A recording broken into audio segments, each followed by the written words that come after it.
ॐ अज्ञानतिमिरान्धस्य ज्ञानाञ्जनशलाकया चक्षुरुन्मीलितं येन तस्मै श्रीगुरवे नमः। श्रीचैतन्यमनोभीष्टं स्थापितं येन भूतले स्वयं रूपकदा मह्यं ददाति स्वपदान्तिकं। वन्देऽहं श्रीगुरु श्रीयुतपदकमलं श्रीगुरून् वैष्णवांश्च श्रीरूपं साग्रजातं सहगण रघुनाथान्वितं तं सजीवं साद्वैतं सावधूतं परिजनसहितं कृष्णचैतन्यदेवं श्रीराधाकृष्णपादान् सहगण ललिता श्रीविशाखान्वितांश्च। हे कृष्ण करुणा सिन्धु दीनबन्धो जगत्पते गोपेश गोपिकान्त राधाकान्त नमोऽस्तुते। तप्त कांचन गौरांगी राधे वृंदावनेश्वरी वृषभानुसुते देवी प्रणमामि हरिप्रिये। वाञ्छाकल्पतरुभ्यश्च कृपा सिन्धुभ्य एव च पतितानां पावनेभ्यो वैष्णवेभ्यो नमो नमः। अनन्तकोटि वैष्णववृन्द की जय। नमो विष्णुपादाय कृष्णप्रेष्ठाय भूतले श्रीमते जयपताका स्वामिन् इति नामिने। नमो आचार्यपादाय निताय कृपाप्रदायने गौरकथा धामदाय नगरग्रामतारिणे। नमो विष्णुपादाय कृष्णप्रेष्ठाय भूतले श्रीमते भक्तिवेदान्त स्वामिन् इति नामिने। नमस्ते सारस्वते देवे गौरवाणी प्रचारिणे निर्विशेषशून्यवादी पाश्चात्यदेशतारिणे। जय श्री कृष्ण चैतन्य प्रभु नित्यानंद श्री अद्वैत गदाधर श्रीवासादि गौर भक्त वृंद।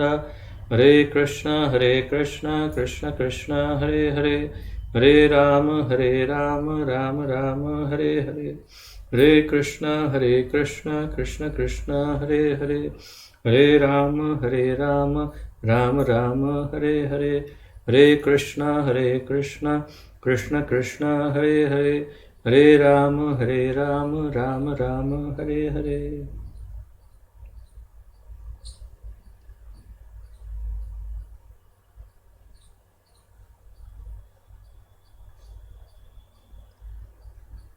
आप सबका बहुत स्वागत है और विशेष रूप से राज और उसके बहुत बड़े बच्चों परिवार का स्वागत है। देख रहा हूँ बहुत सारे सुंदर सुंदर बच्चे आज बैठे हैं राज के साथ, तो आश्चर्य है और आनंद भी है। वेलकम, सबका बहुत स्वागत है। और तो जैसा आप जानते हैं, हम हमारे इस्कॉन के संस्थापक आचार्य श्री श्रीमद् अभय चरणारविंद भक्तिवेदांत स्वामी श्रील प्रभुपाद जी द्वारा लिखित एक अत्यंत महत्वपूर्ण ग्रंथ का अध्ययन कर रहे हैं, जिसका शीर्षक है भगवान श्री चैतन्य महाप्रभु का शिक्षामृत।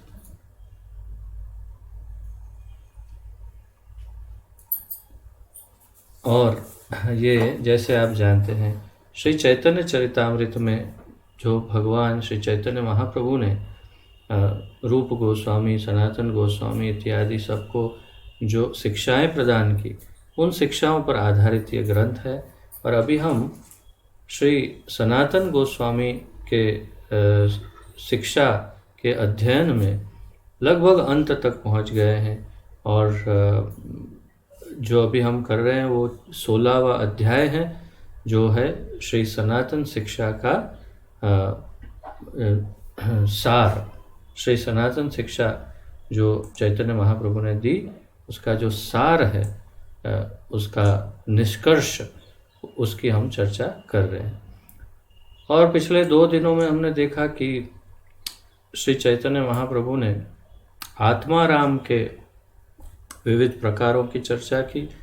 और ये भी हमें बताया कि कोई भी आत्माराम हो, मुनि हो, ऋषि हो, ज्ञानी हो, ध्यानी हो, सभी भक्त, अरे यहाँ तक कि सबसे पतित से पतित योनि जो हैं, उन पतित योनियों में किरात, हुन्न, पुलिंद आदि ये सब पतित योनियाँ, स्त्रियाँ, शूद्र, वैश्य सभी भक्त बन सकते हैं यदि वे भगवान के शुद्ध भक्तों के संपर्क में आते हैं। तो तो ये अत्यंत महत्वपूर्ण है और इसी की चर्चा जारी रखते हुए जहाँ से कल विराम लिया था वहीं से आगे बढ़ते हैं।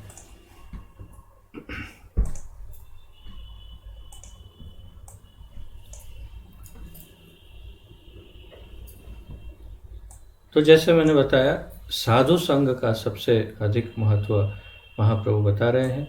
और अब आगे आत्मा, तो आत्मा शब्द के अलग अलग अर्थ भी समझाते जा रहे हैं साथ में महाप्रभु। और अब और एक अर्थ यहाँ प्रस्तुत कर रहे हैं। आत्मा शब्द का ही एक अन्य अर्थ है स्वभाव। आत्मा शब्द का एक और अर्थ है स्वभाव। इस संदर्भ में आत्माराम का अर्थ हुआ कि सब जीव अपने स्वभाव में रमण कर रहे हैं, किंतु जीव का चरम अथवा नित्य स्वभाव तो यही है कि वह कृष्ण दास है। तो जैसे यहाँ पर आत्मा का एक और ये अर्थ बता रहे हैं कि आत्मा का एक अर्थ होता है स्वभाव।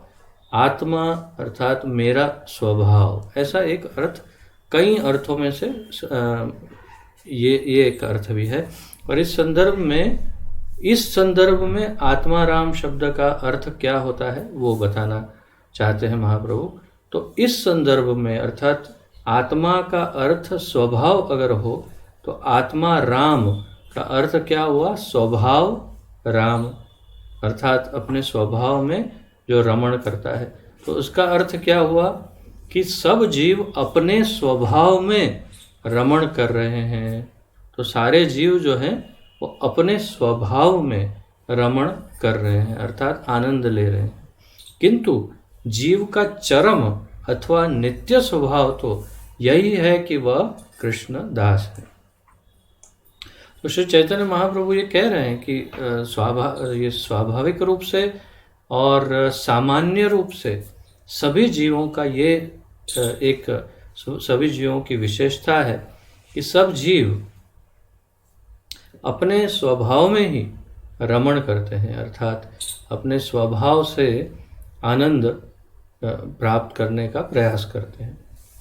परंतु वास्तविक आनंद उन्हें इस प्रकार प्राप्त होता नहीं। और उसका कारण ये भी है कि उनका मूल स्वभाव वो नहीं जो वो समझ रहे हैं। जैसे हम अपना स्वभाव, तो मैं एक पुरुष हूँ, मैं एक स्त्री हूँ, मैं भारतीय हूँ, मैं विदेशी हूँ, मैं लंबा हूँ, मैं छोटा हूँ, मैं बहुत बूढ़ा हूँ, मैं हमारे शरीर के अनुसार देहात्म बुद्धि के कारण हम अपने स्वभाव को गढ़ लेते हैं। और वो हमारा जो निर्मित स्वभाव है, निर्माण किया हुआ स्वभाव, बनाया हुआ स्वभाव, मेरे द्वारा बनाया हुआ स्वभाव, उसी में हम रमण करने का, आनंद लेने का प्रयास करते हैं। परंतु हम ले नहीं सकते क्योंकि हमारा मूल स्वभाव ये है ही नहीं। हमारा मूल स्वभाव क्या है? भगवान श्री चैतन्य महाप्रभु कह रहे हैं, जीवेर स्वरूप है कृष्णेर नित्य दास। तो एक जीव का मूल स्वभाव है भगवान कृष्ण का दास। तो यदि हम भगवान कृष्ण की सेवा करते हैं तो ही हम अपने मूल स्वभाव में भी हैं और तो ही हम आनंद प्राप्त कर सकते हैं। उसका यही अर्थ हुआ। अपने इस यथार्थ स्वरूप को जान लेने पर वह मायाकृत देहात्म बुद्धि को त्याग देता है। तो यदि कोई जीव ये जान ले, किसी प्रकार इस बात को समझ ले कि मेरा स्वभाव तो भगवान का दास होना है, मुझे तो भगवान की सेवा करनी चाहिए, तो वो देह आत्म बुद्धि जो मायाकृत, माया द्वारा बनाई हुई ये देह आत्म बुद्धि है, माया के प्रभाव के कारण हम सोचते हैं ओ मैं तो ये हूँ, मैं इतने वर्ष का, इतने मैं ऐसा दिखता हूँ, ये हो जो भी है, ये माया के कारण है। अन्यथा हम तो जीवात्मा है। हम कभी स्त्री, कभी पुरुष, कभी पशु, कभी पक्षी, कभी कुछ भी हो सकते हैं। परंतु माया के कारण हम अपने आप को ये शरीर समझते हैं। तो जो व्यक्ति अपने इस मूल स्वभाव को पहचान लेता है कि मैं भगवान का नित्य दास हूँ, वो इस देहात्म बुद्धि, जो माया द्वारा दी हुई देहात्म बुद्धि है, उसको त्याग देता है। वास्तविक ज्ञान यही है, महाप्रभु कह रहे हैं, यही वास्तविक ज्ञान है। क्या? कि हम भगवान के नित्य दास हैं, और ये जानने के बाद हम अपनी देह आत्म बुद्धि को छोड़ दें कि मैं ये हूँ, मैं ऐसा हूँ, लंबा छोटा बड़ा, ये वो, अनपढ़ गंवार या बहुत पढ़ा लिखा, धनवान गरीब, स्त्री पुरुष अमीर, ये वो जो भी ये सारे हमारे जो मिथ्या अहंकार है, झूठे अहंकार, उनका त्याग करके वह जीव भगवान की भक्ति में लग जाता है। तो ये, और सेवा में मूल रूप से। तो महाप्रभु कह रहे वास्तविक ज्ञान यही है। तो ज्ञान मार्गी भी साधु संग प्राप्त होने पर भक्ति में प्रवृत्त होते हैं। यदि कोई ज्ञान मार्गी है तो अब मैं अभी तो मैं पूरी तरह से बस ये वैष्णव के बीच में हूँ, तो मैं कैसे कहूँ, परंतु सत्य यही है कि एक समय पर मैं ज्ञान मार्गी ही था। मुझे आज भी स्मरण है कि मैंने कितने लोगों के साथ डिबेट की है। डिबेट अर्थात क्या कहते हैं उसे, आर्ग्यूमेंट, या तो बहस भी कह सकते, परंतु बहस कम, और एक प्रकार से वाद विवाद अर्थात बातचीत एक प्रकार से। तो बहुत उग्र नहीं, परंतु एकदम हल्की बहस कि सबसे श्रेष्ठ ज्ञान मार्ग ही है।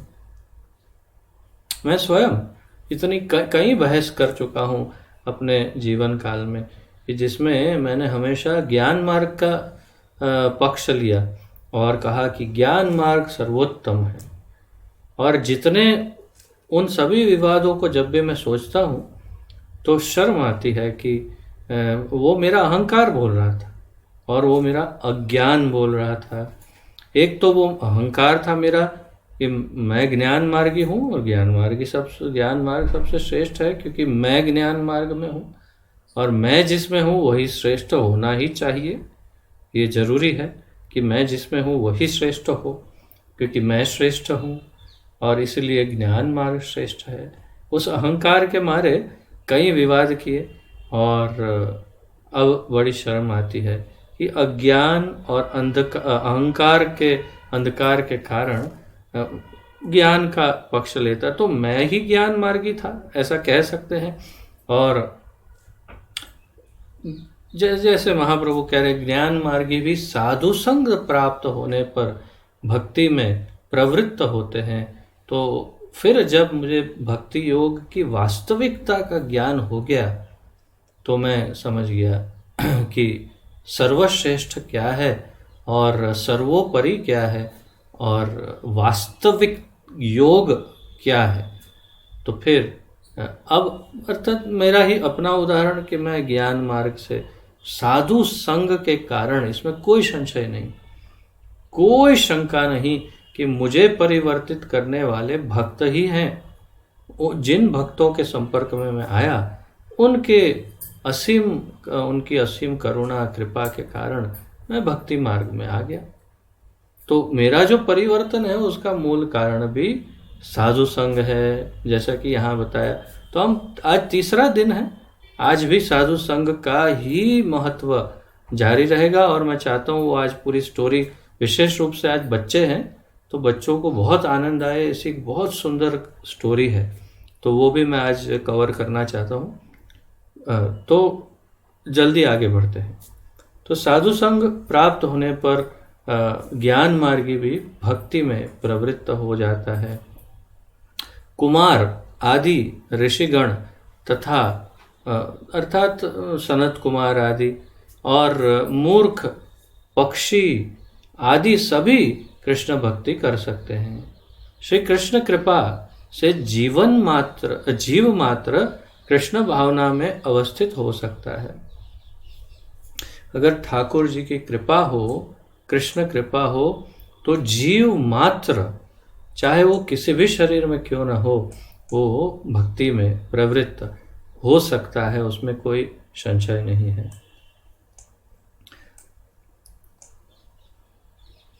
अब आगे, कृष्ण गुणाकृष्ट, कृष्ण गुण आकृष्ट अर्थात आकर्षित। किससे? कृष्ण गुणों से आकर्षित। तो कृष्ण गुण आकर्षित होने पर जीव भक्ति में प्रवृत्त होता है। श्रीमद् भागवत में वृंदावन का यशोगान इस प्रकार है। तो श्रीमद् भागवत के 10वें स्कंद के 15वें अध्याय का 8वां श्लोक 10.15.8,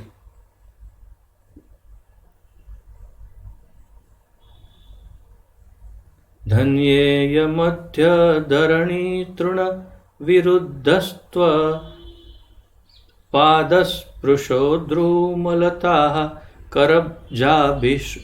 करजाभिमृष्टाः नद्योद्रयः खगमृगा सदयावलोकैर्गोप्योऽन्तरेण भुजयोरपि यत्स्पृहा श्रीः। इसका अर्थ है, प्रभो, यह व्रज भूमि आपके चरणारविंद के स्पर्श से धन्य हो रही है। आपके करारविंद का स्पर्श पाकर लताएं आपकी कीर्ति का विस्तार कर रही है। आपकी दृष्टि से नदी, पर्वत एवं पशु आदि धन्य हो उठते हैं तथा आपकी भुजाओं द्वारा आलिंगित गोपियां भी धन्य हैं। तो भगवान के एक एक अंग के कारण पूरा व्रज धन्य हो गया है, उसका वर्णन इस श्लोक में है। गोपियों ने भी वृंदावन को धन्य कहा। गोपियों ने कहा, हे सखी, पक्षी, पशु, तरु सब व्रजवासी सखाओं तथा बलराम सहित गोचारण के लिए जाते श्याम सुंदर के दर्शन से धन्य हो जाते हैं। तो गोपियों ने क्या कहा कि पक्षी, पशु, तरु अर्थात पेड़, सब ब्रजवासी, सारे जो ब्रजवासी हैं, सखाओं, भगवान कृष्ण के सब सखा, तथा बलराम जी सहित गोचारण के लिए जाते श्याम सुंदर, अर्थात जो सखाओं तथा बलराम के साथ गौचारण लीला, गाय चराने की लीला के लिए जो भगवान जा रहे हैं, श्याम सुंदर जा रहे हैं, के दर्शन से धन्य हो जाते। कौन धन्य होते? पक्षी, पशु, तरु तथा सब ब्रजवासी सखाओं तथा बलराम सहित गोचारण के लिए जाते कृष्ण को देखकर धन्य हो जाते हैं। ये इसका अर्थ है। आत्मा का अर्थ देह भी है, तो अब एक और अर्थ पे आ रहा है। पहले हमने अभी कौन सा अर्थ देखा? आत्मा का अर्थ है स्वभाव। अब और एक अर्थ, आत्मा का अर्थ देह भी है, शरीर। देहात्म बुद्धि वाले अष्टांग योगी भी साधु संग के से भक्ति प्राप्त करते हैं। तो जो अष्टांग योग करते हैं वो ये मूल रूप से ध्यानी जो है वो कहीं ना कहीं देहात्म बुद्धि से ही पीड़ित होते हैं। वो अपने आप को शरीर मानते हैं कहीं ना कहीं, तभी वो कुछ ना कुछ सिद्धियों के लिए योग करते हैं। जो भगवान के लिए योग करते हैं, भगवान की प्राप्ति के लिए, वो देहात्म बुद्धि से मुक्त माना जा सकता है, परंतु शायद उसको साक्षात्कार हो और हो जाए तब। बाकी मुख्य रूप से जो भी योगी है, ध्यान योगी या अष्टांग योगी, वे सब देहात्म बुद्धि वाले हैं। परंतु अगर वे भी भक्तों का संग प्राप्त करें, फिर वही बात, भक्तों का यदि संग प्राप्त करें तो वो भी भक्त बन सकते हैं। देहात्म बुद्धि वाले स्नान आदि विविध सकाम तथा साधारण सांसारिक कर्म में लगे रहते हैं, तो देहात्म बुद्धि वाले कैसे स्नान आदि विविध सकाम तथा साधारण सांसारिक कर्म, तो कौन सा, बिल्कुल वही जो अभी चल रहा है, कुंभ मेले में स्नान करना। अब इस बार तो यहाँ वृंदावन में ही है, परंतु हमारा अभिप्राय ये है कि वहाँ पर अमृत की बूंदें गिरी थी, वो अमृत की बूंदों वाला जो जल है उसमें स्नान करने के लिए सब जाते हैं। हम तो श्री यमुने महारानी और गंगा मैया का स्नान महत्वपूर्ण समझते हैं। हम वो कुंभ के स्नान में हम इतना इंटरेस्ट नहीं रखते। क्यों?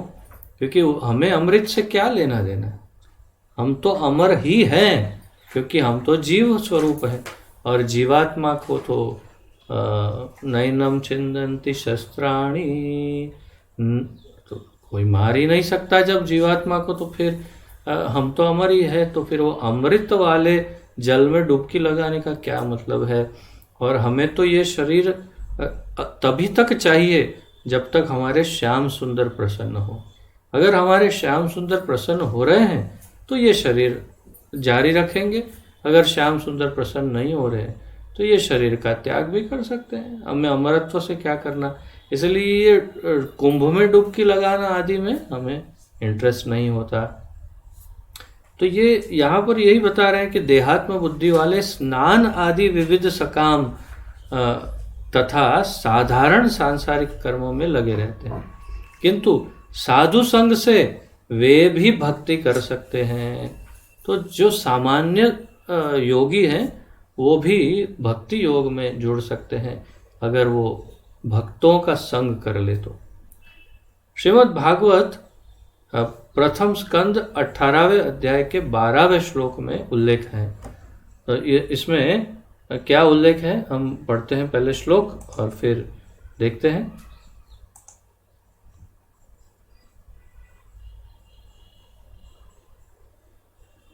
कर्मण्यस्मिन्नाश्वासे धूम्रान्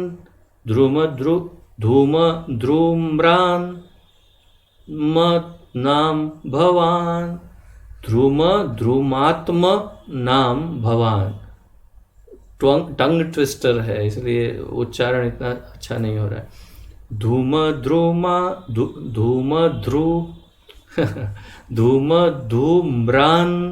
धूम्रात्म नाम भवान, बहुत डिफिकल्ट है।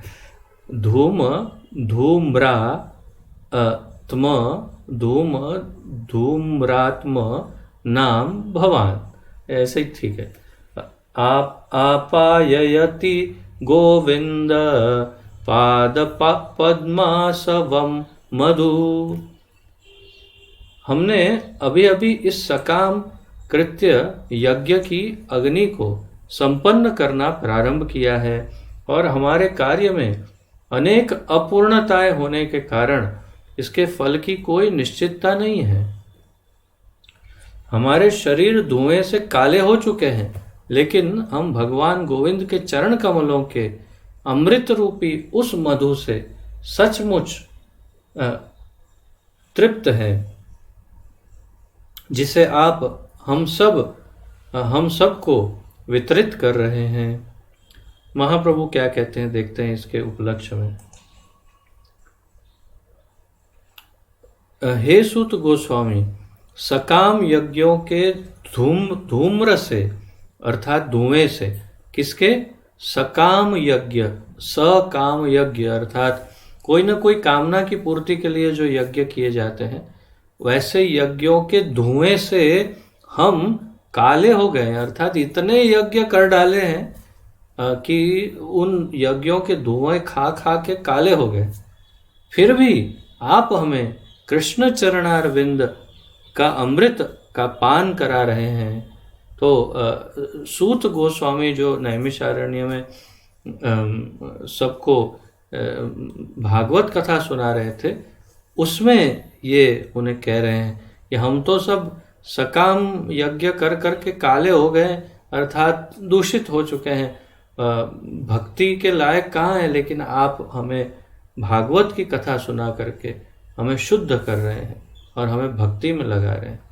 तो अर्थात ये भी जो सकाम यज्ञों को करने वाले हैं वो भी भक्त बन सकते हैं एक भक्त के संग में और भागवत सुन के।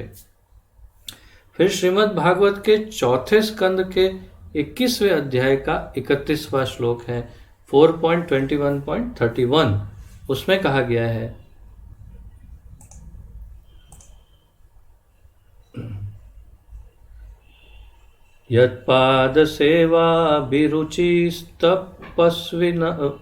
तपस्विना मशेष, अर्थात तपस्वी नाम फिर अशेष जन्मोपचित्तम मलम धियः सद्यः क्षीणोत्यन वह मेदति सती यथा पदांगुष्ठ विनिः श्रुता सरित। भगवान के चरण कमल की सेवा के लिए अभिरुचि होने से संतप्त मनुष्य अपने मन में असंख्य जन्मों से संचित मल को शीघ्र ही धो सकते हैं। भगवान के चरण कमल की सेवा के लिए अभिरुचि होने से, इंटरेस्ट अगर जाग जाए कि भगवान के चरण कमलों की सेवा करूं, तो संतप्त मनुष्य अर्थात जो बहुत तकलीफ में दुखी जीव है, अपने मन में असंख्य जन्मों से संचित मल, जो हमने असंख्य जन्मों से मल अर्थात गंदगी पूरी जो जमा की है हमारे अंतःकरण में, उसको शीघ्र ही धो सकता है। जिस तरह भगवान के चरण कमलों के अंगूठे से निकलने वाला गंगा जल सब मलों को धो देता है, उसी प्रकार इस विधि से मन तुरंत ही स्वच्छ हो जाता है और धीरे धीरे आध्यात्मिकता अथवा कृष्ण चेतना का विकास होता है। तो महाप्रभु इसे वर्णित करते हैं, श्री कृष्ण चरणारविंद अंगुष्ठ प्रादुर्भूत गंगा जी में सकाम कर्मी ऋषि आदि सभी अपना मनोमल नष्ट कर देते हैं। तो भगवान श्री कृष्ण के चरणों से जो गंगा जी उत्पन्न हुई, उसमें जो सकाम कर्मी ऋषि आदि सब अपना मनोमल जो है मन के अंदर की गंदगी उसे धो देते हैं।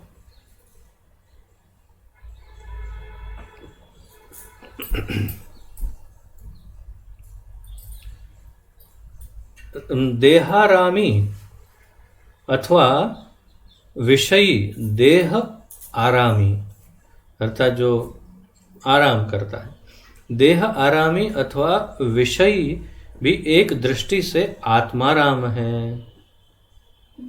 तो आत्माराम का एक और अर्थ, देह आरामी जो देह में आराम करता है, विषय भोगी है जो इंद्रियों की तृप्ति करता है, वो भी एक दृष्टि से आत्माराम है। शुद्ध भक्तों का साधु संग मिलने पर वे विषय भावना से मुक्त होकर कृष्ण भक्ति में प्रवीण हो जाते हैं।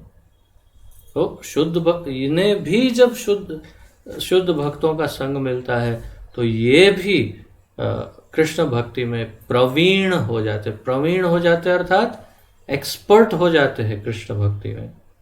इसका सर्वोत्तम उदाहरण हरि भक्ति सुदोध है 7.28 में ध्रुवोक्ति है। तो ध्रुव महाराज, आप सभी ने ध्रुव के बारे में सुना होगा, बच्चों ने भी सुना होगा ध्रुव की कथा कि ध्रुव कैसे जंगल में तपस्या करने जाते हैं अपने पिता के राज सिंहासन पे उनके गोदी में बैठने की इच्छा से। तो ध्रुव महाराज को जब 6 महीने तक उन्होंने जंगल में तपस्या की, 5 वर्ष का बच्चा, और 6 महीने तक उन्होंने तपस्या की, और जब स्वयं ठाकुर जी सामने प्रकट हुए चतुर्भुज रूप में, नारायण रूप में, तो फिर उनको देखकर ध्रुव जो बोलते हैं वो ये श्लोक है, स्थानाभिलाषिस्तपसि स्थितो अहम त्वां प्राप्तवान् देव मुनीन्द्र गुह्यम काचम मतलब कांच, ग्लास, काचम विचिन्वन्नपि दिव्य रत्नम स्वामिन् कृतार्थोस्मि वरम न याचे। स्वामिन् कृतार्थोस्मि वरम न याचे। तो भगवान मैं तो कांच ढूंढ रहा था, हीरा मिल गया, अभी मुझे कोई वर नहीं चाहिए। तो महाप्रभु कहते हैं स्वामी मैं आपकी आराधना करने आया था पृथ्वी पर राज्य की प्राप्ति के लिए। मैं तो यहाँ तपस्या क्यों करने आया था? आपको प्रसन्न करके मैं आपसे वरदान मांगूंगा कि मैं पूरे पृथ्वी पर राज्य करूं, पूरी पृथ्वी का राजा बन जाऊं। वो वर मांगने के लिए मैंने तपस्या की, किंतु सौभाग्य से मुझे मुनि संत अगोचर आप मिल गए। अर्थात जो बड़े बड़े ऋषि मुनियों को भी जो नहीं मिलते, जो बड़े बड़े संतों को नहीं मिलते, वो भगवान स्वयं मुझे मिल गए। आपसे मैं क्षुद्र कांच चाहता था, अर्थात मैं आपसे क्या मांगना चाहता था? कांच, परंतु मुझे मिल गए महारत्न स्वरूप स्वयं आप। अब मैं आप तक काम हो चुका हूँ, अतः मुझे अब कुछ नहीं चाहिए। तो इसका क्या अर्थ है? इसका अर्थ यह है कि एक कोई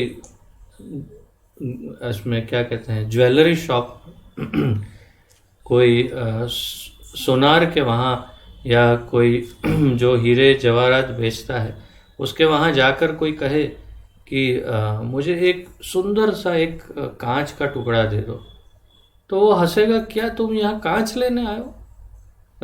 हमारे वहाँ तो भाई हीरे मोती जवाहरात मिलते हैं, कांच क्या करोगे? और वो कांच के बदले तुमको एक बड़ा सा हीरा हाथ में दे दे, तो फिर तुम कांच मांगोगे? अगर फिर भी हम यदि कांच मांगते हैं तो हमसे अधिक मूर्ख और कोई नहीं हो सकता।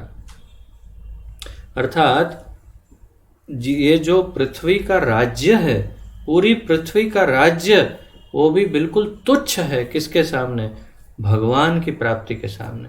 अगर भगवान स्वयं ही प्राप्त हो गए तो इस पृथ्वी का राज्य क्या करना है? इसलिए ध्रुव ने कहा कि मैं आपसे अब और कुछ नहीं मांगना चाहता, हम न याचे, मुझे नहीं चाहिए, अब मैं याचना नहीं कर रहा हूँ, मुझे जो चाहिए था मत दीजिए, नहीं चाहिए, मुझे आप मिल गए हैं, अब मुझे और कुछ नहीं चाहिए। निर्ग्रंथ का एक अन्य अर्थ है। अब निर्ग्रंथ शब्द का एक और अर्थ समझा रहे हैं और अब वो स्टोरी स्टार्ट होगी। निर्ग्रंथ का एक अन्य अर्थ है मूर्ख व्याध, अर्थात मूर्ख शिकारी अथवा निर्धन। एक व्याध को, अर्थात व्याध का अर्थ है शिकारी, जो पशुओं का शिकार करता है। राज सब बच्चे हैं कि चले गए? वीडियो बंद किया, अभी स्टोरी स्टार्ट हो रही है। एक व्याध को भक्तराज नारद के सत्संग से मुक्ति और भगवत भक्ति में संलग्नता प्राप्त हुई थी। श्रीमन महाप्रभु गौर सुंदर ने श्री सनातन गोस्वामी को नारद जी से व्याध के मिलन की निम्नलिखित कथा सुनाई। तो ये बहुत ही महत्वपूर्ण कथा है, जिससे पता चलता है कि साधु संघ का क्या महत्व है, क्या बल है। तो महाप्रभु ने श्री सनातन गोस्वामी को ये कथा सुनाई जो नारद मुनि की कथा है। प्रयाग वन में एक व्याध रहता था। व्याध आप समझ गए, शिकारी। सौभाग्यवश एक समय वैकुंठ से नारायण दर्शन करके लौटते हुए नारद जी से उसकी भेंट हुई। नारद प्रयाग में त्रिवेणी स्नान करने आए थे। वन पथ में उन्होंने एक पक्षी भूमि पर पड़ा दृष्टिगत हुआ। बाणविद्ध अधमरी अवस्था में वह दयनीय रूप से तड़फड़ा रहा था। उसे कुछ आगे वैसे ही पीड़ामग्न तड़फड़ाते एक मृग, शूकर एवं शशक खरगोश को देखा। इन सब से तो ये स्टोरी ये है कि एक बार प्रयाग में त्रिवेणी संगम जहाँ होता है, वहाँ त्रिवेणी जहाँ गंगा जमुना सरस्वती का मिलन है, वहाँ पर नारद मुनि स्नान करने आए थे।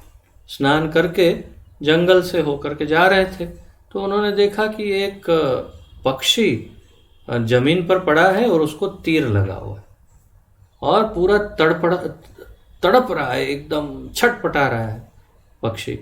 तो उसका अर्थ है कि उसको इस तरह तीर मारा है कि वो मर नहीं जाए परंतु छटपटाए। तो बहुत उनको अच्छा नहीं लगा। तो फिर भी थोड़े से आगे देखा तो दूसरा एक और पड़ा था, वहाँ पर एक हिरण पड़ा हुआ था। उससे आगे देखा तो एक वहाँ पर एक पिग, जिसको कहते हैं हम डुक्कर, सुअर या शूकर, वो पड़ा हुआ था। उससे और आगे देखा तो एक खरगोश, रैबिट पड़ा हुआ था। और ये सबको इसी प्रकार एक तीर लगे थे और इस तरह तीर लगे थे कि वो मर नहीं जाए। मरे नहीं थे कोई भी, और सब बहुत ही तकलीफ भोग रहे थे और छटपटा रहे थे। बहुत पीड़ा हो रही थी उनको, लेकिन मर भी नहीं रहे थे। तो ये सब देख करके नारद मुनि बहुत ज़्यादा क्रोधित हो गए और बहुत दुखी हो गए कि ऐसा कौन है जो इनको इस तरह मार रहा है कि वे मर भी नहीं जाए और ये तड़पते रहे। तो इन सबसे अत्यंत दयार्द्र होकर नारद जी सोचने लगे। तो ये सबसे अत्यंत दुखी होकर नारद जी ने सोचा, किस मूर्ख ने ये पाप कर्म किया है? कौन है ये मूर्ख जिसने ऐसा पाप कर्म किया है कि इनको मारा भी नहीं और तड़पने के लिए छोड़ दिया है? तो साधारण कृष्ण भक्त भी दुखी जीवों पर दया करते हैं। जो सामान्य साधारण हमारे जैसे छोटे छोटे जो कृष्ण भक्त होते हैं, वो भी अन्य जीवों पर दया करते हैं। फिर श्री नारद जैसे ऋषि का तो कहना ही क्या। तो ये तो भक्त शिरोमणि है, ये महाभागवत हैं, अत्यंत उन्नत भगवान के भक्त हैं। तो ऐसे भक्त के हृदय में तो कितनी पीड़ा होगी दूसरों की तकलीफ देख के। तो बहुत दुखी हो गए। इस दृश्य से वह बड़े व्याकुल हो गए। कुछ आगे उन्होंने पशुवध में संलग्न एक व्याध को देखा। वह श्याम वर्ण और रक्त नेत्र था। तो फिर थोड़े से आगे जाके देखा तो एक शिकारी दिखाई दिया उनको, और वो वही कर रहा था और अन्य पशुओं को अपने धनुष और बाण से, तीर से मार रहा था। और कैसा दिखता था? श्याम वर्ण, बिल्कुल काला था एकदम, और आंखें इतनी बड़ी बड़ी और आंखें लाल लाल आंखें और काला शरीर, और तीर से मार रहा था। किसको? पशुओं को। तो धनुर्बाण सहित वह दंडपाणी यमराज जैसा भयंकर प्रतीत होता था। तो दंडपाणी अर्थात हाथ में जिन्होंने दंड पकड़ा हुआ है, ऐसे यमराज जैसा भयानक दिख रहा था, एकदम काला और लाल लाल आंख वाला। नारद जी उसके निकट बिहड़ वन की ओर चले। नारद मुनि के पास से जाने के प्रभाव से व्याध के सारे पाशबद्ध जीव मुक्त होकर भाग गए। तो वहां पर जैसे नारद मुनि ने सोचा, चलो इससे बात करते हैं, ये क्या रहा है। तो जब उसके पास गए तो उसने कुछ और पशुओं को पकड़ के रखा था। वो जैसे ही नारद मुनि उनके पास गए, अपने आप सब पशुओं का बंधन जो था बांधे थे वो सब छूट गया, और अचानक सब पशु मुक्त होकर भाग गए। तो उतने पशु भाग गए। ये देखकर ये शिकारी बड़ा क्रोधित हो गया। तो फिर क्या हुआ? नारद मुनि के पास जाने से प्रभाव से व्याध के सारे पाशबद्ध जीव मुक्त होकर भाग गए। इससे व्याध अत्यंत क्रुद्ध हो उठा, बहुत क्रोधित हो गया। वह नारद जी को गालियां सुनाना चाहता था, पर सुनाई नहीं गालियां। बोलना चाहता था, परंतु नारद जी के संत प्रभाव के कारण ऐसा नहीं कर सका। लेकिन नारद मुनि का इतना सुंदर संत का जो परिवेश है, तेज है, और बहुत सुंदर नारायण नारायण करते करते वीणा बजा रहे थे, तो देखते हुए इतना प्रभावित हो गया कि फिर उसने सोचा नहीं नहीं, ऐसे कोई कोई ऋषि मुनि है, इनको कैसे हम गाली दे सकते हैं। तो फिर गालियां दी नहीं, अर्थात वैष्णव अपराध करने वाला था परंतु वैष्णव अपराध किया नहीं। वह विनय पूर्वक बोला। फिर उसने विनम्रता से कहा, हे गोस्वामी, मेरे शिकार के समय आप यहाँ क्यों आए? क्या आप सामान्य पद से विचलित हो गए हैं? तो ओ गोस्वामी, आप मेरे शिकार के टाइम पे क्यों डिस्टर्ब करने, बीच में टांग अड़ाने आ गए भाई? अब मेरा देखो सब शिकार भाग गए, आप क्या अपना रास्ता भूल के इधर उधर भटक रहे हो? तो आपके आगमन से मेरे सब पाशबद्ध पशु भाग गए, तो आप आए और मेरे सारे पशु भाग गए जो इनको पकड़ा था मैंने। तो नारद मुनि कहने लगे, हाँ भाई, मुझे क्षमा करो। नारद जी ने कहा, मैं तुम्हारे पास अपना मार्ग पूछने तथा साथ ही तुम्हारे विषय में भी जिज्ञासा करने आया हूं। मैंने मार्ग में बहुत से पशु पक्षी, शूकर, मृग आदि देखे। वे सभी पथ में अधमरी अवस्था में तड़प रहे हैं। किसने ये सब पाप किया है? तो नारद जी ने कहा, हाँ हाँ सही है, सही सही, मैं इसीलिए आया क्योंकि मैं रास्ता भूल गया था और फिर मैं एक और प्रश्न भी पूछना चाहता था। मैंने रास्ते में देखा कितने सारे पशु पक्षी पड़े हैं जो आधी मरी अवस्था में, पूरे नहीं मरे, आधे मरे आधे जीवित और तड़प रहे हैं। तो किसने उनकी ये दुर्दशा की है? ये सब पाप किसने किया है? ये पूछना चाहता था। तो फिर उसने कहा, आपने ठीक देखा। व्याध बोला, यह सब मेरा ही कर्म है। तो वो गर्व से कहने लगा, नारद मुनि का, हाँ हाँ आपने सही देखा, वो सब मैंने ही किया है। उसको लगा अभी, वाह वाह क्या बात है, अच्छा किया। तो बोलता, हाँ ये सब मैंने किया है। यदि तुम इन जीवों का वध कर ही रहे हो तो उन्हें एक ही बार में पूरा क्यों नहीं कर मार देते? श्री नारद जी ने पूछा, तुम उन्हें अधमरा कर तड़पाते हो, यह महापाप है। तो नारद मुनि ने कहा कि यार तुम उसको मारना ही चाहते हो भाई, तो एक बार में पूरा क्यों नहीं मार देते? ऐसा क्यों तुम आधा मार के उसको तड़पाते हो? ऐसा ऐसा भयानक महापाप क्यों कर रहे हो? तो ये सब शब्द जो है महापाप आदि, ये सब कभी उसने सुना नहीं था शिकारी ने। पाप क्या होता है, महापाप क्या है, वो कुछ समझ उसे पता नहीं था। किसी जीव को यदि मारना ही है तो पूरा क्यों नहीं मार डालते? उसे अधमरा करके भूमि पर तड़पा कर क्यों मारते हो? नारद जी को ये ज्यादा तकलीफ हो रही थी। अरे भाई तू शिकार कर रहा है तो मार दे पूरा, एक बार में फिनिश कर देना, उसको तड़पाता क्यों है, तकलीफ क्यों देता है? तो उसने कहा, हे गोस्वामिन, व्याध बोला, मेरा नाम मृगारी है। तो उस शिकारी का नाम था मृगारी, मृगारी, गुजराती में हम ऐसा उच्चारण करते हैं, मृगारी अर्थात या हिंदी में मृगारी। तो इसका अर्थ क्या है? मृग अरी। मृगारी अर्थात मृग अरी, मृग अर्थात पशु और अरी अर्थात शत्रु। तो जो पशुओं का शत्रु हो उसे मृग अरी कहते हैं, शिकारी। तो उसने कहा, मेरा नाम मृगारी है, मैं तो केवल अपने पिता की आज्ञा का पालन कर रहा हूं। उन्होंने मुझे पशुओं को अधमरा करके तड़पाना सिखाया है। किसी पशु को तड़पता देखकर मुझे अतिशय आनंद होता है। तो मेरी जो ट्रेनिंग है वो मेरे पिताजी ने मेरी ट्रेनिंग की है, मैं तो उनके अंडर ट्रेन हुआ हूँ। मेरे पिताजी ने सिखाया है कि किसी भी पशु को मारना हो तो उसको ऐसे मारो कि वो तड़प तड़प तड़प तड़प तड़प के मरे, और वो जब तड़प रहा हो तो उसका आनंद लेना चाहिए। मतलब कैसे भयानक शिकारी, और उसका टीचर पिता उसका कितना भयानक थे। तो उसे तो वो बोले, मेरे तो जो ट्रेनिंग मिली है पिताजी से वही मैं कर रहा हूँ। नारद मुनि ने कहा, मैं तुमसे केवल एक वस्तु मांगता हूँ, कृपया अवश्य देना।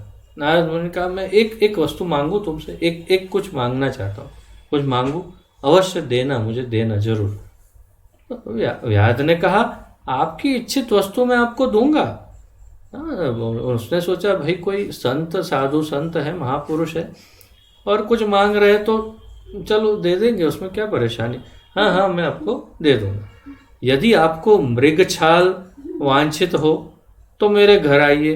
अगर आपको ये हिरण की चमड़ी चाहिए वो आसन बनाने के लिए, या फिर कुछ वो जैसे शिवजी पहनते ऐसा कुछ यहाँ पहनने के लिए कुछ हिरण विरण की चमड़ी वगैरह चाहिए तो आइए मेरे घर आइए, मेरा घर पास में ही, आज आइए आइए। मेरे पास मृग, सिंह आदि अनेक पशुओं का चर्म है। मेरे पास बहुत सारे, केवल हिरण नहीं, सिंह, वाघ, ये हिरण, बहुत सारे की चमड़ी है। आइए आइए घर पे आइए, आप इच्छा अनुसार ले सकते हैं, और मैं आपके लिए कोई वो नहीं, कोई एक भी पैसा नहीं लूंगा। आपको जो चाहिए आप ले सकते हैं। आइए आप घर पे चलिए। श्री नारद जी ने कहा व्याध ये वस्तुएं मुझे नहीं चाहिए, मैं तो कुछ और मांगता हूँ। तो नारद जी ने कहा अरे भाई रुको रुको, मुझे ये सब का कोई काम नहीं है, मैं कुछ और मांगता हूँ। यदि तुम दो तो मैं मांगू। बोलो पहले प्रॉमिस करो, फर्स्ट प्रॉमिस में कि तुम दोगे। पहले बोलो प्रॉमिस करते हो, वचन देते हो, दोगे तो मैं मांगू।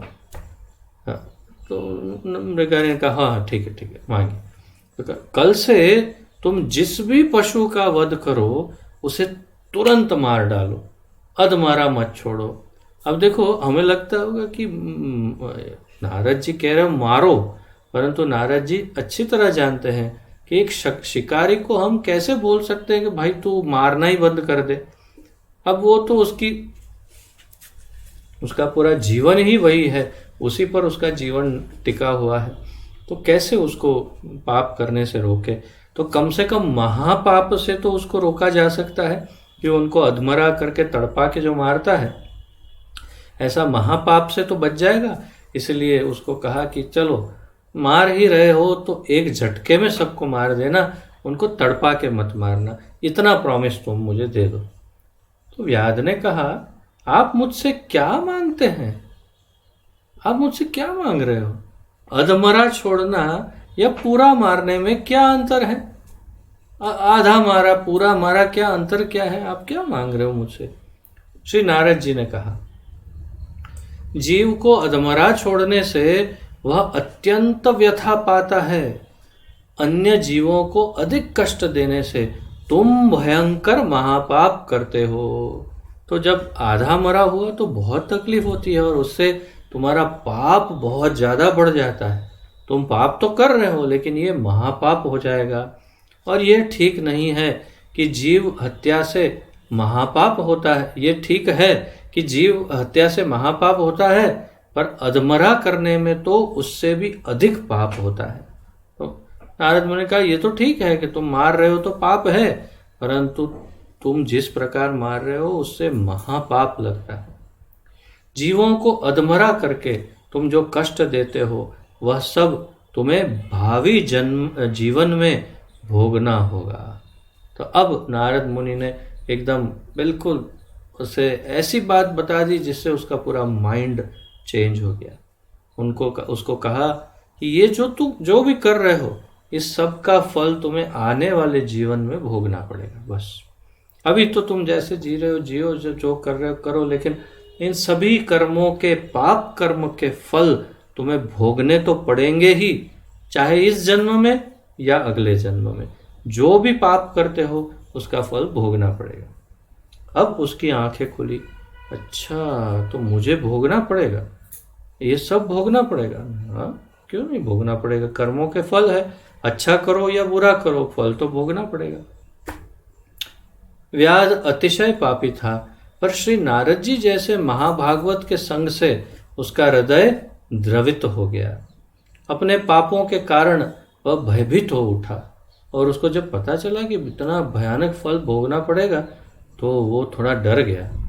अतिशय पापी जीव पाप करने में कभी कुछ संकोच नहीं करते, किंतु यहाँ यह द्रष्टव्य है कि व्याध अपने पापों से भयभीत हो उठा, क्योंकि उसकी शुद्धि श्री नारद जैसे परम भागवत के संग से ही प्रारंभ हो गई थी।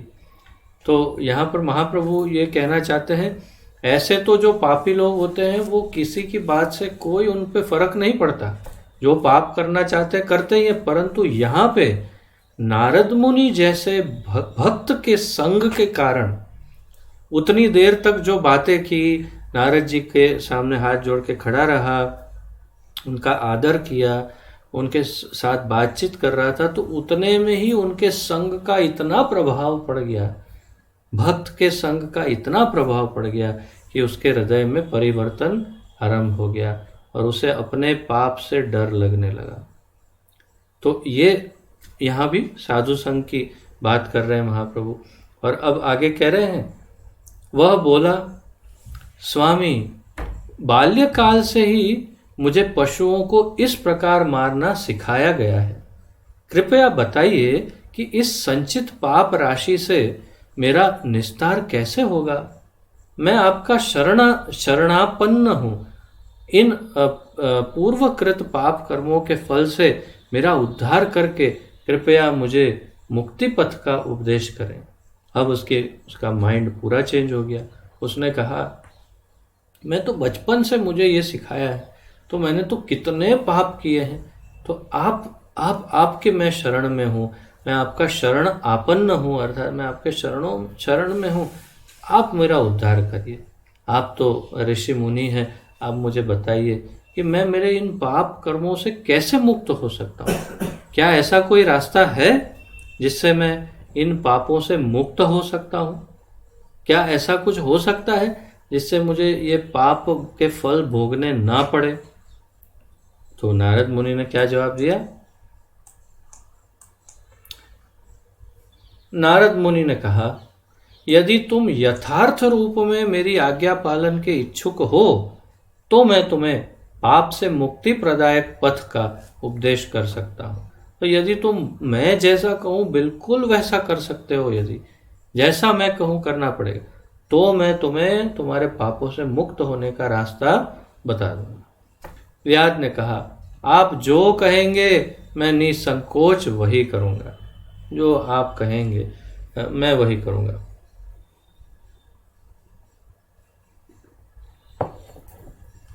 व्याध ने कहा, तब श्री नारद ने सर्वप्रथम उसको धनुष भंग करने की आज्ञा दी।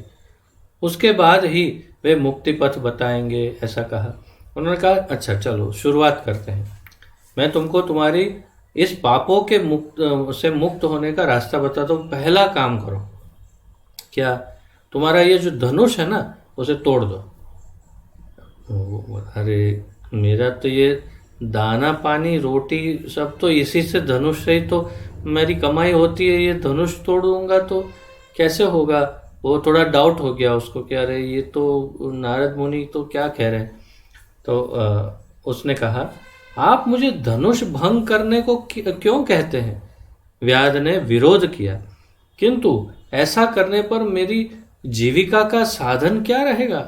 अगर धनुष ही तोड़ दिया तो मैं और मेरा परिवार खाएंगे पिएंगे क्या? घर में खाना पीना कहाँ से आएगा?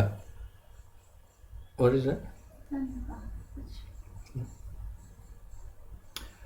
श्री नारद जी ने कहा, अपनी जीविका की चिंता तुम मत करो। मैं तुम्हारे जीवन यापन के लिए पर्याप्त अन्न भेज दूंगा। ये जिम्मेदारी मेरी। नारद मुनि ने कहा, तुम्हारी चिंता मत करो। तुम्हें खाना पीना क्या होगा, घर कैसे चलेगा, वही चिंता है ना।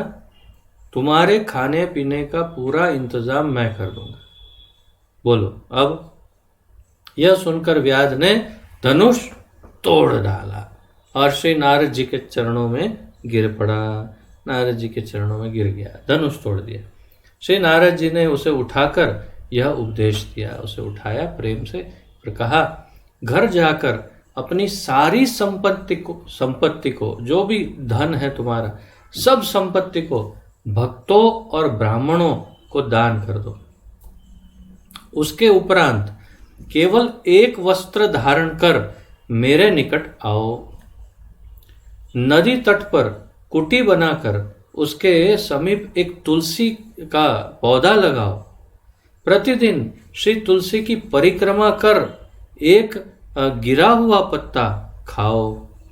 अंत में हरे कृष्ण कृष्ण कृष्ण हरे हरे, हरे राम राम राम हरे हरे, इस महामंत्र का निरंतर सदा जप और कीर्तन करो।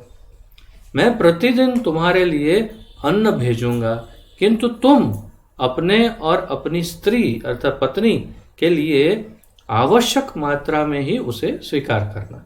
तो मैं तुम्हें प्रतिदिन अन्न तो भेज दूंगा।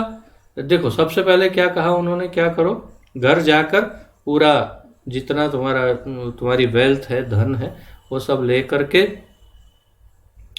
ब्राह्मणों और भक्तों में बांट दो। फिर तुम एक वस्त्र नया पहनो और अर्थात एक धोती ऐसा कुछ पहन के तुम यहाँ आओ, नदी में स्नान करो। यहाँ नदी किनारे एक झोपड़ी बनाओ और तुम और तुम्हारी पत्नी वहाँ पर रहो और वहाँ पर हरे कृष्ण महामंत्र का हमेशा जप और कीर्तन करो। वहाँ एक तुलसी का पौधा लगाओ, उसकी परिक्रमा करो प्रतिदिन, और मैं तुम्हारे लिए भेज दूंगा रोज अन्न, जो भी भेजूं, लेकिन सब खा नहीं जाना। जो तुम्हारे और तुम्हारी पत्नी को जितना जरूरी हो उतना ही रखना, बाकी सब वापस दे देना। जितना चाहिए उतना ही लेना, अधिक मत लेना, ठीक है। खाने पीने की जिम्मेदारी मेरी, बस। तो ये हो गया सेट, सब सेटिंग तैयार। यह कहकर श्री नारद जी ने अधमरे जीवों को पुनः स्वस्थ किया और वे सब भाग गए। तो इतना बोल करके नारद जी ने हाथ में कुछ जल वल लेकर मंत्र करके डाला और जो अधमरे जीव थे जिनको तीर लगा था सब स्वस्थ हो करके भाग गए। श्री नारद जी के इस चमत्कार से व्याध विस्मित हो गया। अपने घर ले जाकर उसने उन्हें पुनः प्रणाम किया। तो ये देख करके अत्यंत आश्चर्यचकित हो गया। ये तो सचमुच बहुत ही चमत्कारी कोई बाबा जी लगते हैं, कौन है पता नहीं, और इतना बड़ा चमत्कार कर दिया, ये सबको जीवित कर दिया फिर से। और फिर उनको घर ले जाके फिर उनको बहुत प्रणाम किया। श्री नारद जी ने अपने स्थान को प्रस्थान किया तथा घर लौटकर व्याध उनके उपदेश अनुसार आचरण करने लगा। तो नारद मुनि चले गए और फिर ये शिकारी जो है मृगारी, उसने जैसा नारद जी ने कहा वैसा ही किया। इस बीच सारे ग्राम में व्याध के वैष्णव बनने का समाचार पहुंच गया। इसके बीच में क्या हुआ, ये खबर पूरे गांव में फैल गई। क्या, अरे शिकारी वैष्णव बन गया, शिकारी ने शिकार करना छोड़ दिया, वो तो वैष्णव बन गया, हरि भक्त बन गया। ओ, तो बहुत लोग प्रभावित हो गए, प्रसन्न हो गए सब। अतः सब के सब ग्रामवासी, सब के सब गांव वाले नए वैष्णव के दर्शन करने आने लगे। तो सब सोचा कि नए महात्मा वैष्णव हैं, उन्होंने अभी अभी दीक्षा ली है नारद मुनि से और भजन कर रहे हैं, आइए उनके दर्शन करने चलते। तो सब गांववासी उनके दर्शन करने आने लगे। संत दर्शन को जाते समय फलान्न अर्थात फल और अन्न ले जाना वैदिक परंपरा है। तो जब भी किसी संत का दर्शन करने जाते हैं तो फल और अन्न लेकर जाना चाहिए, ये वैदिक परंपरा है। इससे मुझे स्मरण होता है कि जब भी किसी गुरु को मिलने जाते हैं, अपने गुरु को कभी भी मिलते हैं, तब किसी सीनियर वैष्णव को या ब्राह्मण को या हरिभक्त को मिलने जाते हैं तब, जैसे यहाँ बताया, जब राजा को मिलने जाते हैं तब, तो ये तीन को जब मिलने जाते हैं तब हमेशा कुछ न कुछ उपहार या अर्पण लेकर जाना चाहिए, ताकि हम उनको डोनेशन, अर्पण, कुछ उपहार कुछ दे सके। ये वैदिक शिष्टाचार है। तो अपने गुरु को मिलते समय, सीनियर भक्त या कोई भी उत्तम वैष्णवों को मिलते समय और राजा को मिलते समय ये शिष्टाचार है कि उन्हें उपहार देना चाहिए। तो यहाँ कहा कि संत दर्शन के समय फल और अन्न ले जाना ये वैदिक परंपरा है। ग्रामवासी, गांव के जो लोग हैं वो अपने अपने साथ फल अन्न लाते। इस प्रकार उसे प्रतिदिन 10-20 व्यक्तियों के लिए पर्याप्त अन्न की प्राप्ति होती। श्री नारद के अनुसार वह अपनी पत्नी एवं अपनी आवश्यकता से अधिक बिल्कुल स्वीकार नहीं करता था। तो गांव वाले रोज आते, रोज कुछ न कुछ लाते, तो 2 जन नहीं 10-20 लोग खा सके उतना सारा लेके आ जाते, इतना जमा हो जाता। लेकिन ये शिकारी और उसकी पत्नी उन दोनों को जितना चाहिए उतना रख के बाकी का सब वापस दे देता, ले जाओ, हमें नहीं चाहिए, हमें तो बस इतना 2 जन का पेट भर जाए उतना ही चाहिए बस। तो इस प्रकार एकदम उसका जीवन बदल गया। कैसा शिकारी था, भयानक, सोचो, और उसमें से कैसा हो गया। और फिर आगे कुछ दिन बाद श्री नारद ने अपने मित्र पर्वत मुनि से कहा। तो नारद मुनि के बहुत ही खास मित्र है, फास्ट फ्रेंड कौन है, पर्वत मुनि। तो पर्वत मुनि को कहा मेरा एक शिष्य है, आओ देखने चले कि वह कैसा है। नारद मुनि ने कहा मेरा एक नया शिष्य बना है, जंगल में है, चलो आके जाके देख के आते हैं क्या चल रहा है, वो सब सही चल रहा है कि नहीं। पर्वत मुनि ने कहा चलो घूम के आते हैं।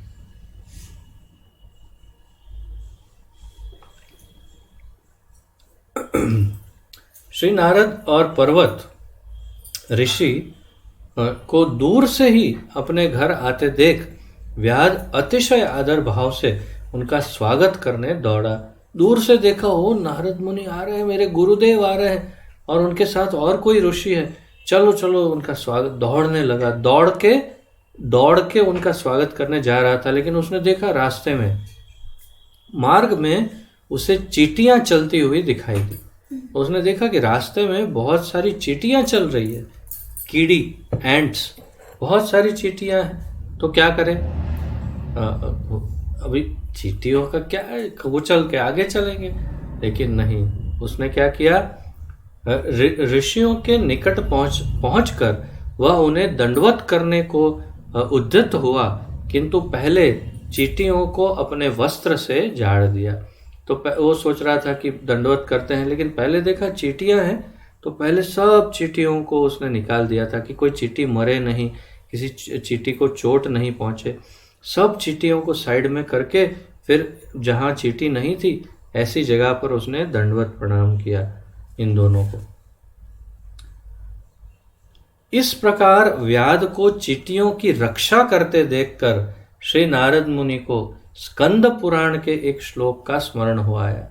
तो ये देखकर बहुत प्रसन्न हुए नारद मुनि और उनको स्कंद पुराण का एक श्लोक याद आया, और जिसमें लिखा है, यह कोई आश्चर्य नहीं कि भगवत भक्त चींटी जैसे किसी भी जीव को कोई दुख देने की इच्छा नहीं करता।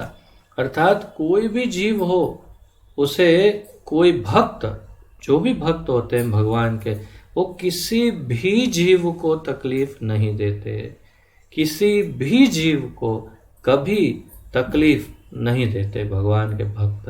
तो ये आप सबको हमेशा स्मरण रखना चाहिए कि हमें किसी को भी कभी भी कोई भी तकलीफ नहीं देनी चाहिए। पूर्व में जीवों को अधमरा करके जो व्याध अति आनंदित होता था, वह वही भक्त बन जाने पर एक चींटी को भी दुखी नहीं करता। उसने ऋषियों को कुटिया में लाकर उन्हें आसन, पाद्य एवं आचमन समर्पित किया। तो फिर उसने दंडवत प्रणाम किया, बड़े आदर से उनको अंदर ले गया और उनके चरण धोए, उनको आचमन करा के उनको आसन दिया, बैठने के बहुत सुंदर आसन दिया, चरणों धो करके फिर वही चरणामृत उसने और अपनी पत्नी ने ग्रहण किया। तो उसी जल को स्त्री सहित अर्थात अपने पत्नी सहित शिरोधार्य किया। तो उसने आचमन को, वो चरणामृत को अपने सर पे धारण किया। इसके उपरांत वे भाव विभोर होकर नृत्य कीर्तन करने लगे। इसके बाद वो भाव विभोर होकर वो और अपनी पत्नी के साथ वो वहां नारद मुनि के सामने नृत्य और कीर्तन करने लगा। हरे कृष्णा कृष्ण कृष्णा हरे हरे, हरे राम राम राम हरे हरे। तो उनके ऊर्ध्व बाहु अर्थात ऐसे ही जैसे मैंने किया, ऐसे हाथ ऊपर करके नृत्य से उनके वस्त्र तक उड़ने लगे। व्याध के शरीर में प्रेम लक्षणों को देखकर पर्वत मुनि ने श्री नारद जी से कहा, नारद जी आप तो पारसमणि हैं, देखिए आपके संग से एक भयंकर व्याध भी महाभागवत बन गया है। हरि हरि बोल। तो ये इतना सुंदर उदाहरण है, दृष्टांत है कि एक महाभागवत, एक भगवान के भक्त के संग के कारण इतना महापापी शिकारी भी एक बहुत ही शुद्ध भक्त बन गया भगवान का, और भगवान के नाम उच्चारण के साथ हरि नाम संकीर्तन और नृत्य भी करने लगा।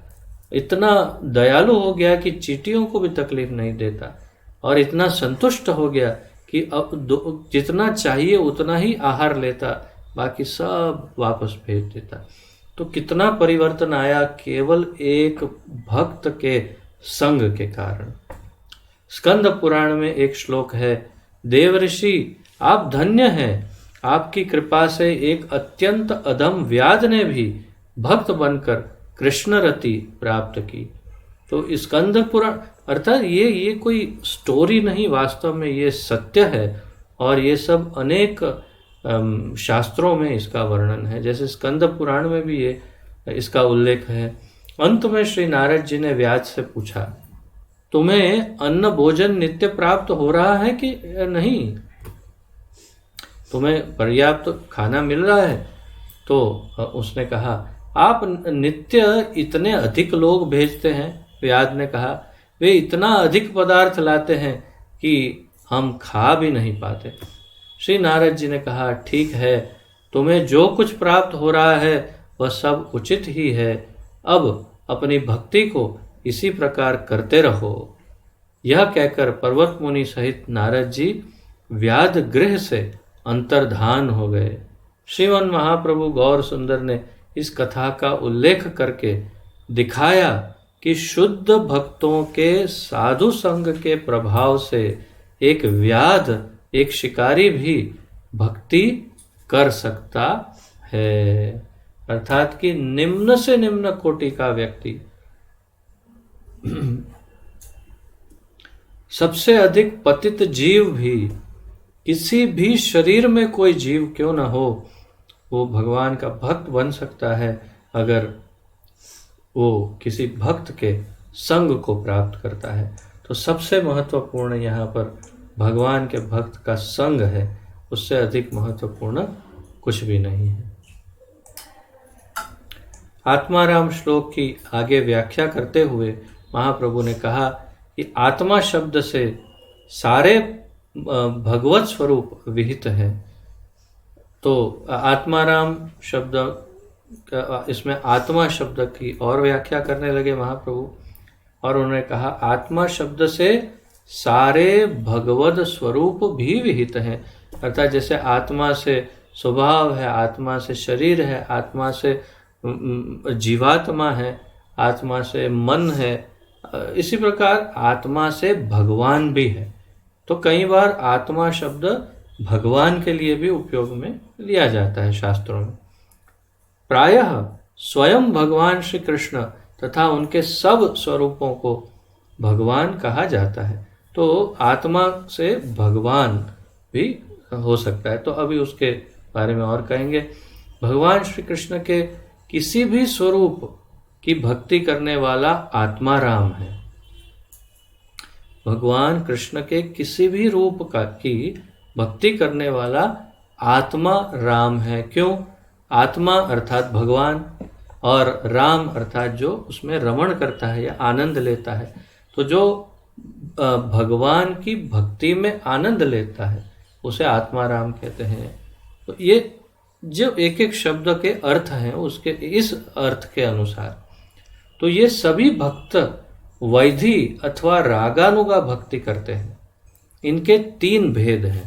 तो अब महाप्रभु भक्त और भक्ति के भेद क्षमा कीजिए अंतर बता रहे हैं।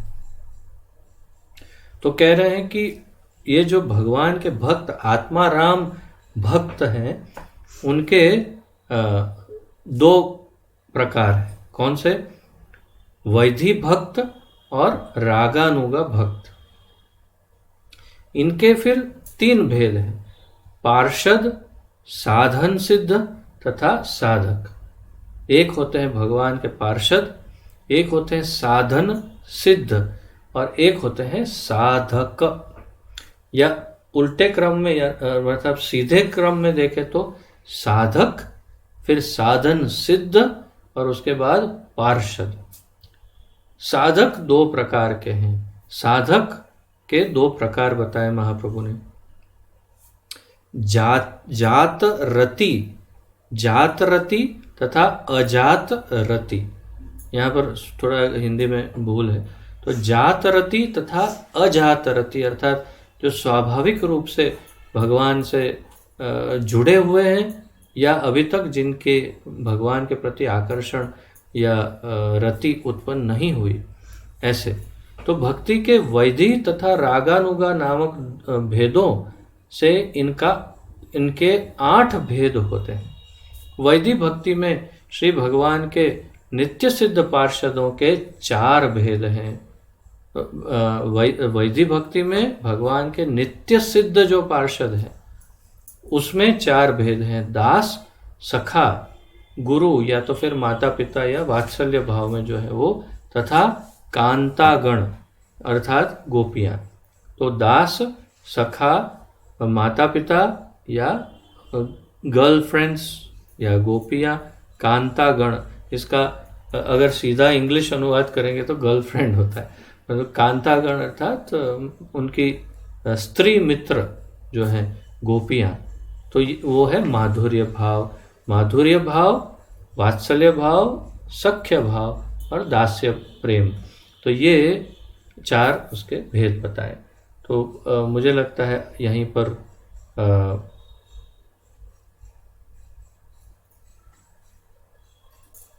एक पैराग्राफ और ले लेते हैं फिर अंत करते हैं।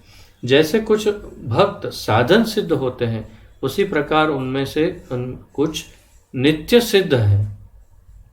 वैधि भक्त 2 प्रकार के हैं, जात रहित तथा अजात रहित तथा रागानुगा भक्ति में 16 भेद हैं। इस प्रकार आत्मा रामों के कुल 32 भेद हुए।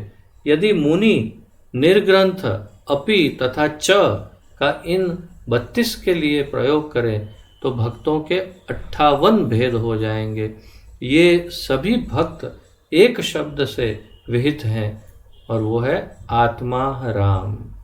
वन में अनेक प्रकार के वृक्ष होते हैं किंतु वृक्ष शब्द से उन सभी का उल्लेख हो जाता है। इसलिए 58 प्रकार के भक्त हैं परंतु सबको आत्मा राम कहा जाता है, सारे भक्तों को। जैसे वृक्ष कहने से कोई भी वृक्ष, लेकिन सब अलग अलग वृक्ष हैं परंतु वृक्ष कहने से सारे वृक्ष आ जाते हैं, ऐसे आत्मा राम कहने से सभी भक्त आ जाते हैं, ऐसा प्रभु कह रहे हैं। तो यहाँ पर विराम लेते हैं और बाकी चर्चा जो है वो कल करेंगे। आज के इस विषय में यदि किसी का कोई प्रश्न आदि हो, कोई उत्कंठा, सुधार, सुझाव, टिप्पणी तो प्रस्तुत कर सकते हैं, अन्यथा फिर हम विराम लेंगे। किसी का कोई प्रश्न आदि है?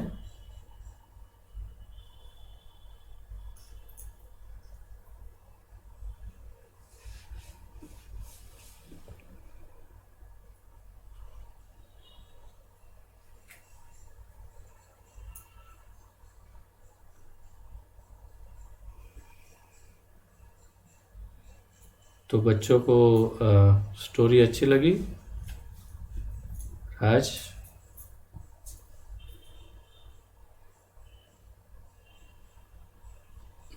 बहुत अच्छा।